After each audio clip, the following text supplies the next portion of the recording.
안녕하세요 여러분, 상승미소입니다.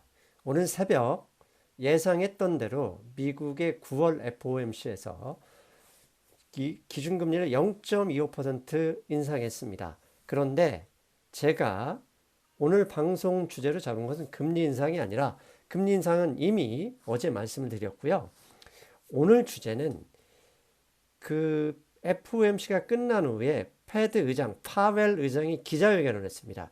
근데 그 기자회견에서 주식시장 고점, 버블에 대해서 너무 과도하게 올랐다, 이런 점에 대해서 경고성 멘트를 날렸습니다. 그런데 최근에 7월에는 모건 스탠리, 최근에는 JP 모건, 메릴 린치 등에서 불마켓 종료설, 심지어는 경제 위기설, 주가 폭락설 등등 이런 리포트가 나왔었습니다. 그리고 실제로 제 방송, 유튜브 방송에도 댓글로 이와 관련한 저의 의견을 여쭤보신 분들이 꽤 있었거든요. 그래서 오늘은 경제 위기설에 대한 저의 의견, 그 다음에 시장의 의견들 한번 종합해 보겠습니다. 자, 먼저 금리 인상에 대해서 잠깐 짧게 언급하겠습니다. 일단 2018년에는 지금 현재 9월뿐만 아니라 12월에도 한 번 더 올릴 가능성이 상당히 높다, 이렇게 이미 결론을 내릴 수 있겠습니다. 그래서 이번 FOMC 끝나고 패드에서 점도표를 발표했는데요. 향후 4, 5년간 금리, 예상 금리를 보면 올해는 약 2.5%로 종료할 가능성이 높고요. 내년에는 3번 정도 더 올려서 3.25%, 2020년에는 한 번 정도 올려서 3.5% 정도를 예상할 수 있는 이런 예측치가 나왔습니다. 그래서 12월에도 한 번 더 기준금리가 올라갈 가능성이 높다. 그러면 한국과의 금리 차이가 1%로 벌어진다. 이 부분에 대해서는 어제 올린 동영상 참고하시기 바랍니다. 말씀드린 대로 어제 FOMC를 마치고 파웰 의장이 기자회견하면서 버블에 대한 경고장을 날렸습니다. 그분이 하셨던 멘트 중에 딱 두 가지 정도가 이와 관련된 멘트인데요. 말씀인데, Financial Conditions Matter, 즉 금융시장 컨디션이 문제가 되며 Some Asset Prices, 즉 어떤 자산 가격들, 아마도 저는 주식시장이라고 보고요. 이게 in the upper reach, 즉 히스토리컬, 역사적으로 불마켓 기간을 거의 넘어갈 상단 지점에 있다, 이런 얘기를 했습니다. 즉 이게 그냥 단순히 문어적으로 해석하는 게 아니라 이 의미가 있습니다. 이 의미는 최근에 주요 투자은행들 앞에서 제가 언급했던 대로 불마켓 종료나 경제 위기설, 주가 폭락설 등등등등을 계속 발표를 했었거든요. 그와 관련해서 약간 자신도, 파웰 의장도 약간 우려스럽다, 이렇게 멘트를 날린 것으로 저는 해석해야 된다고 보고 있습니다. 그렇다면 시장에 엄연히 존재하고 있는 최근에 불마켓 종료설, 베어마켓 시작설 같은 얘기죠. 경제 위기설, 경제 위기에 대한 두려움이 분명히 존재하는데, 이 이유, 이걸 근거로, 이 사람들이 결국 논리를 설파할 때는 무슨 근거가 있어야 되잖아요. 이 근거가 크게 네 가지가 있었습니다. 네 가지 하나씩 잠깐 말씀드리면요. 첫째, 장기 금리와 단기 금리가 역전되는 현상, 장단기 금리 역전 현상을 예로 들었고요. 두 번째는 불마켓이 10년 동안 지속됐으니 이제 꺾일 때가 됐다, 불마켓 10년설, 이게 두 번째였고요. 세 번째는 오늘 새벽에도 올렸죠. 그 다음에 12월에도 한 번 더 올릴 예정이고, 내년에는 3번 정도 금리 인상이 예정되어 있기 때문에 이런 속도, 이런 추세로 금리 인상이 계속된다면 금리 인상에 대한 부담 때문에 주식시장이 하락할 가능성이 높다. 이게 세 번째 이유가 됐고요. 네 번째는 올해 3월, 2월부터 현재까지 지속됐던 이머징 국가들의 환율 폭락에 대한 시장 위험이 있다. 그래서 이 네 가지 예를 들어서 하나씩 이유를 들어서 경제 위기설의 근거를 들었습니다. 그런데 이제부터 저는 이 네 가지 사항들에 대해서 하나씩 하나씩 좀 더 깊게 살펴보도록 하겠습니다. 먼저 경제 위기설에 대한 첫 번째 이유를 가장 많이 들었던 게 뭐냐면 장단기 금리 역전 현상입니다. 최근 30년 동안 장단기 금리 역전이 3번 정도 있었습니다. 90년, 2000년, 2006년 이렇게 3번이 있었고요. 장단기 금리가 역전된 이후에 1년에서 2년이 지난 다음에는 어김없이 주가가 폭락하는 경제 위기가 왔었습니다. 여기에서 빨간색 동그라미 친 게 장기금리와 단기금리의 역전했다는 것을 보여주는데요. 일반적으로 10년 동안 저축하는 금리가 높을까요? 1, 2년 동안 짧게 저축하는 금리가 높을까요? 당연히 길게 저축하는 금리가 높은 게 상식입니다. 즉 반대편으로도 길게 빌리는 사람들이 높은 금리를 지급하는 거고 짧게 빌리는 사람은 짧은 즉 신용 리스크 위험이 작기 때문에 금리가 낮은 게 일반적입니다. 그런데 경제 위기가 오면 신용 경색이 오면 자금을 빌리기 어려운 경제 상황이 오면 단기 금리가 장기 금리를 넘어서게 됩니다. 즉 이 말을 장단기 금리 역전 현상이라고 하는데 그래프에서 보시는 것처럼 최근 30년 동안 3번의 장단기 금리 역전 현상이 있었습니다. 그리고 어김없이 위에 여기 약간 색깔이 보이지 않습니까? 이게 경제 위기가 있었다는 얘기고요. 가장 최근이 2009년 서프라임 사태에 크게 있었죠.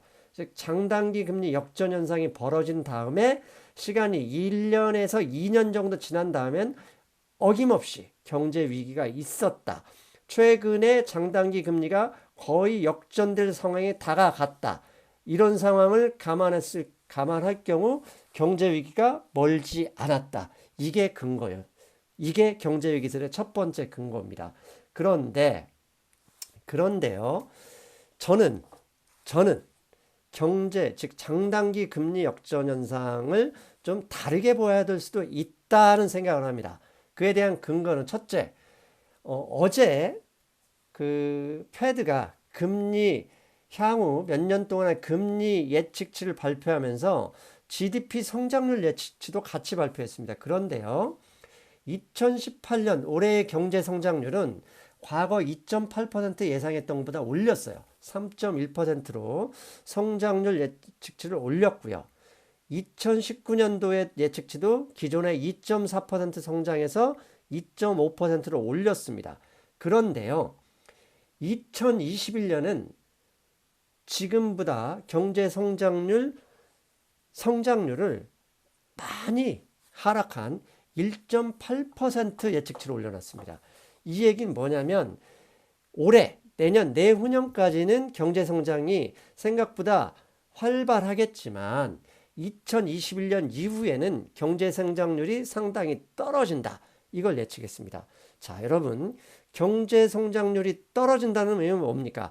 금리가 내려갈 수 있다는 얘기죠. 즉, 패드의 이 예측치만 보더라도 3, 4년 후에 금리 인하가 예정되어 있는데 3, 4년 만기가 넘어가는 장기 금리가 비쌀 수가 없습니다. 즉 금리가 높을 수가 없죠. 왜? 3, 4년 이후에는 금리가 떨어질 거라고 누구나 예측할 수 있는 지표가 있기 때문이죠. 즉 지금 현재 단기적으로 금리가 올라간다는 것은 이미 다 누구나 예상하고 있는데 3, 4년 후에는 시장 금리가 내려갈 수 있을 거라는 이미 예측치가 나와 있는 상황에서는 장단기 금리가 역전될 수도 있다. 이렇게 보고 있는 게 저희 첫 번째 경제 위기설에 대한 반박의 논리고요. 두 번째는 과거 2006년, 2000년, 90년 세 번의 장단기 금리가 역전된 이후에 그 이전에는 한 번도 양적 완화를 실시한 적이 없습니다.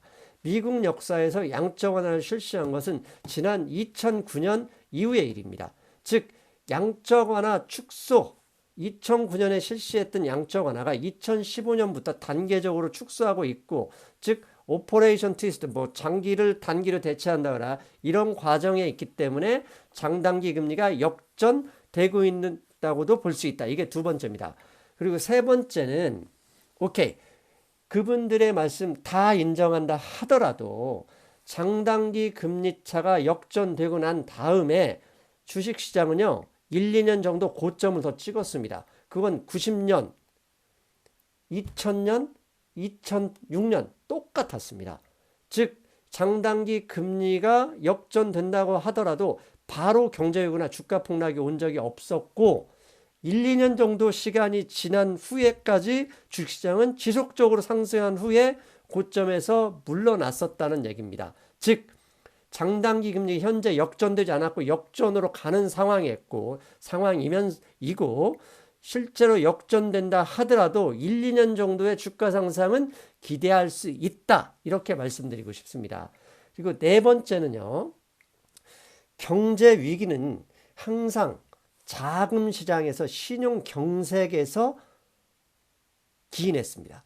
즉 신용 경색이 없는 경제 위기는 없었고요. 그 정도는 경기 침체라고 얘기할 수 있습니다. 그런데 현재 미국에서 가계부채가 지속적으로 증가하고 있지만 신용 경색, 신용 위험이 과거 2009년 서프라임이나 2000년 나스닥 버블 때처럼 부채가 지속적으로 늘어나는 부분에 대한 부실 위험성이 현재는 보이지 않고 있다.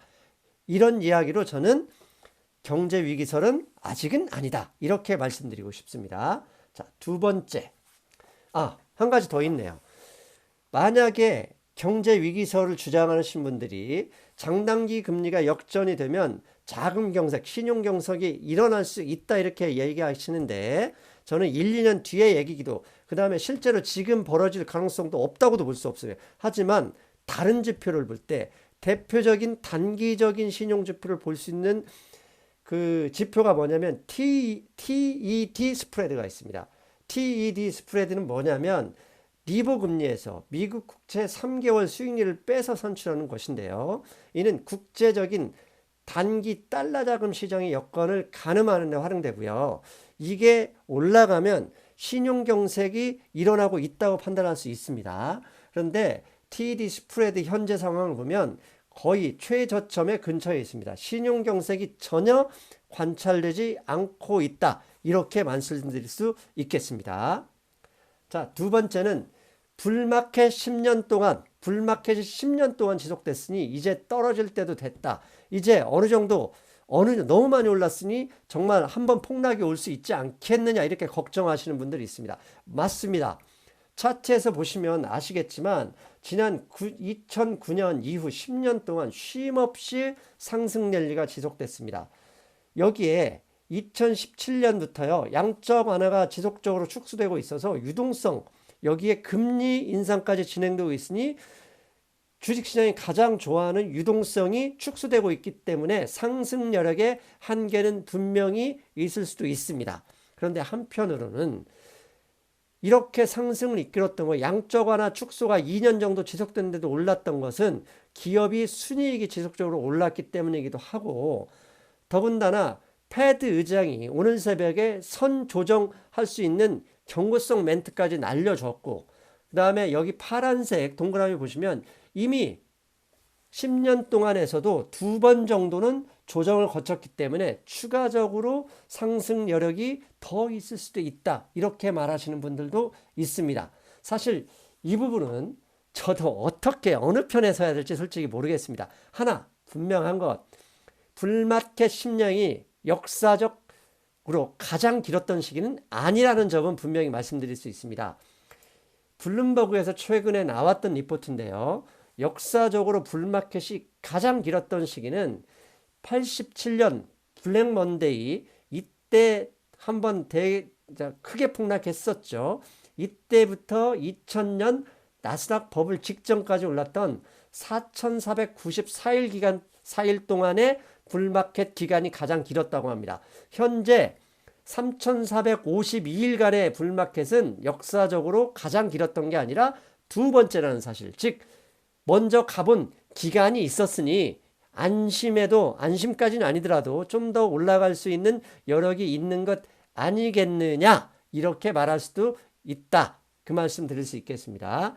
자, 세 번째, 금리 인상에 대한 부담이 기업 실적을 악화시킬 수도 있고 기업의 주가 상승도 제한적으로 막아버릴 수도 있지 않느냐, 이런 우려가 있습니다. 예, 이건 상당히 일리가 있고 이해가 되는 말씀입니다. 자, 앞에 그림을 보시면요, 최근 S&P 500이나 나스닥 기업의 주가 상승은 사상 최대로 늘어난 바이백, 기업의 자사주 매입에 의해서 지속되고 있다는 것은 거의 정설입니다. 오른쪽에 보면 지금 현재, 올해 현재 골드만삭스가 예상하는 바이백 자사주 매입 양은요, 역사적 최대치입니다.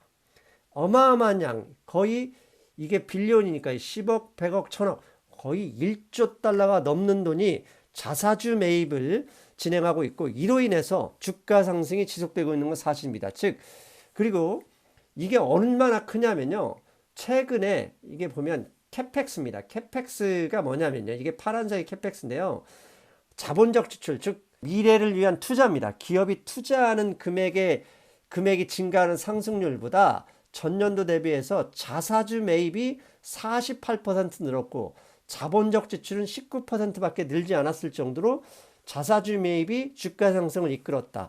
그런데 자사주 매입이 진행한 돈은 기업의 순이익도 있고 법인세 인하로 인한 여력도 있지만, 많은 기업들이 돈을 대출을 받아서 진행한 기업도 분명히 있다고 합니다. 그런데 대출을 받았으면 금리 상승이 지속된다는, 계속되고 있으니 당연히 이자에 대한 부담이 있겠죠. 즉, 금리 인상으로 인해서 자사주 매입이 한계에 봉착하지 않겠느냐. 즉, 계속 올라가는 동력이 사라진다면 주가가 폭락할 수 있는 것 아니냐. 이런 말씀 많이 하고 있습니다. 그 점 전 충분히 이해할 수 있습니다. 저도 이 점이 가장 우려되는 부분이기도 합니다. 왜냐하면 올해 자사주 매입에 동원할 수 있는 기업의 자금 여력은 작년에 대규모 법인세 인하로 인한 순이익이 그만큼 늘었기 때문입니다. 그런데 내년에는 이런 게 없단 말이죠. 즉, 주주에게는 2018년 주가가 많이 올랐으니 2019년 참으라, 이게 용납이 안 됩니다. 2018년 10% 늘었으면, 10% 올랐으면 2019년에도 올라야 됩니다. 즉, 올해, 내년의 주가 상승은 작년인 거죠. 17년이 아니라 2019년의 주가 상승은 2018년 대비이기 때문에 또다시 주가 상승이 일어나야 되지만, 이게 불가능하다면 결국은 주가는 하락할 수밖에 없지 않느냐, 이게 시장이고요. 대출을 받아서 했던 기업들은 금리 상승에 대한 부담 때문에 아예 못할 수도 있다, 이런 우려감이 상존하는 것이죠. 맞습니다. 그래서 실제로 불마켓의 끝은 항상 대규모 인수합병에서 이루어지기도 합니다. 왜냐하면 주가 상승을 올리려면 자사주 매입이 있어야 되는데, 올해 사상 최대 1조 달러어치의 자사주를 매입을 했고, 내년에는 1조 달러 이상이 되어야 주가 상승이 있을 수 있는데, 그럴 순이익이나 법인세 인하가 없어서 여력이 없다면 결국은 마지막 하나 동력이 있죠. 대규모 인수합병을 통해서 주가를 올리는 방법밖에 없거든요. 그런데 아직까지는 대규모 인수합병이 나오지 않고 있어요.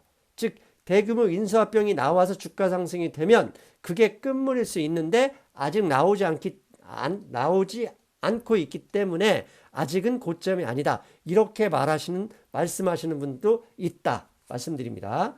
그리고 마지막 네 번째, 미국만이 존재가 아니다. 미국이 오르긴 했지만 추가적인 상승 동력은 이머징 시장에서도 도움을 받아야 된다. 그런데 최근 이머징 국가들이 환율이 폭락하면서 상당히 어려운 상황입니다. 그래서 미국의 주가 상승이 한계에 봉착하지 않겠느냐, 이게 또 다른 베어마켓, 즉 경제 위기의 하나의 이유죠. 경제 위기론자들의 하나의 이유인데, 예, 상당히 일리 있는 말씀입니다. 최근에 이게 MSCI 이머징 마켓 환율 시장 부분인데요, 2018년 초에 고점에서 무려 20% 정도 하락했습니다. 그런데요, 그 어떤 자산 시장이든요, 떨어질 때 수직으로 떨어지는 경우는 없습니다. 수직으로 떨어지다가 반등하고 또 내려가야 더 많이 올라가지, 수직으로 급격히 떨어지면 항상 반등이 있기 마련이거든요. 그래서 최근 약 6개월 동안 이머징 환율이 20% 정도 조정 없이 폭락했습니다. 이 얘기는 미국 투자자나 헤지펀드 입장에서 볼 때 20% 환율이 떨어졌기 때문에 주식시장이 하락한 거와 똑같다는 효과를 말합니다. 근데 환율만 빠졌냐? 환율 빠진 나라에서는 주가도 같이 빠졌기 때문에 미국 사람들, 미국 투자자의 입장에서는 상당히 이머징 주식시장에 대한 메리트가 존재할 가능성도 높습니다. 그래서 이게 폭락했다 하더라도 반등 구간이 지금 이 정도면 오지 않겠느냐라는 생각들을 많이 하고 있는데요. 이에 대한 근거로 중국 이야기는 제가 따로 시간을 빼서 하겠습니다. 중국은 이번 시간에 하게 되면 시간이 너무 길어지기 때문에요. 중국 위안화가요, 최근에 26일, 28일 열릴 예정이었던 미국과의 무역 협상이 취소됐잖아요. 취소하면서 위안화가 다시 한번 21일 이후에 상승기로, 즉 위안화가 절하되는 상태를 보였는데요. 옆에 원달러 흐름을 보십시오. 원달러가 거의 위안화와 같은 흐름을 보였었는데 디커플링이 일어나고 있습니다. 이 얘기는 뭘까? 그런데 이게 원달러 환율만 있었던 게 아니죠. 밑에 그림을 보면 브라질 해화라도 거의 위안화와 같은 흐름이었는데 지난 21일 이후 디커플링이 원달러 환율처럼 이루어지고 있습니다. 나타나고 있는 거죠. 즉 중국 때문에 떨어졌던 이머징 마켓 중에 무역 흑자나 경상수지 흑자가 나고 있는 나라들에서는 중국 주시장과 디커플링 일어날 가능성이 높다, 이렇게 볼 수 있다는 얘기입니다.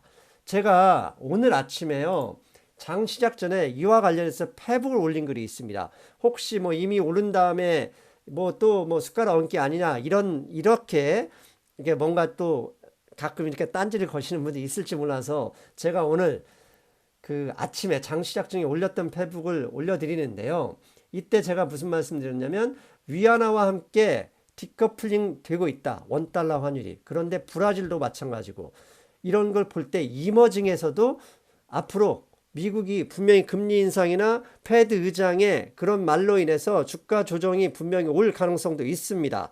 그런데 그렇다면 지금까지 중국 때문에 한계에 부딪혔던 이머징 국가들 중에는 상당히 가격적인 메리트가 있거든요. 이런 나라들에서는 상승의 여력이 있지 않겠느냐, 이렇게 말씀드릴 수 있거든요. 즉 이머징 환율 폭락 때문에 미국 시장을 더 밀어붙일 가능성도 있지만 단기적으로 한두 달 정도는 이제 상승 조정을 기대할 수 있기 때문에 미국 경제 위기나 주가 폭락은 아직 시기상조가 아니겠느냐, 이렇게 말씀드릴 수 있다. 마지막 결론 말씀드리겠습니다.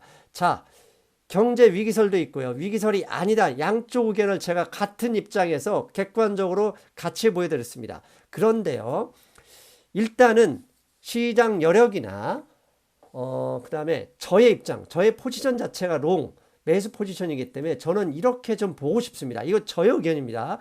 여러분들은 여러분들의 포지션대로 시장을 보시면 되는데, 자, 지금까지 위기설가 아니다는 반박설을 보여드렸는데 제 관점에서는 이렇게 보고 있다는 걸 마지막으로 말씀드리면서 방송 마무리할게요. 첫째, 항상 불마켓의 종료는 악재로 시작하는 게 아닙니다. 대형 호재가 있으면서 불꽃을 태우는데 현재 호재가 나오지 않고 있다, 이렇게 말씀드려서 아직 불마켓 끝나지 않았다, 이렇게 말씀드리고 싶고요. 두 번째, 앞에 말씀드렸던 네 가지 이유 때문에 주가가 폭락한다고 하기보다는 패드 의장이 먼저 너무 많이 급하게 오르는 거 아니냐라고 견제구를 날림으로써 기간 조정을 예상할 수 있지 않을까, 이렇게 기대해 봅니다. 그리고 세 번째, 앞에서 잠깐 언급했죠. 미국이 이렇게 기간 조정이 온다면 그동안 중국 때문에 소외당했던 코스닥이나 코스피, 무역 흑자나 경상수지 흑자가 나는 한국이나 다른 국가들한테 상승의 기회가 있지 않겠느냐, 이렇게 말씀드리고요. 마지막 비난하지 마세요, 부탁드립니다. 여러분의 포지션별로 여러분이 보고자 하는 관점대로 투자하시면 됩니다. 다만 이런 관점에 대한 이런 의견도 있다라고 말씀드렸다는 사실 다시 한번 양해 부탁드립니다. 여러분, 이상입니다. 안녕.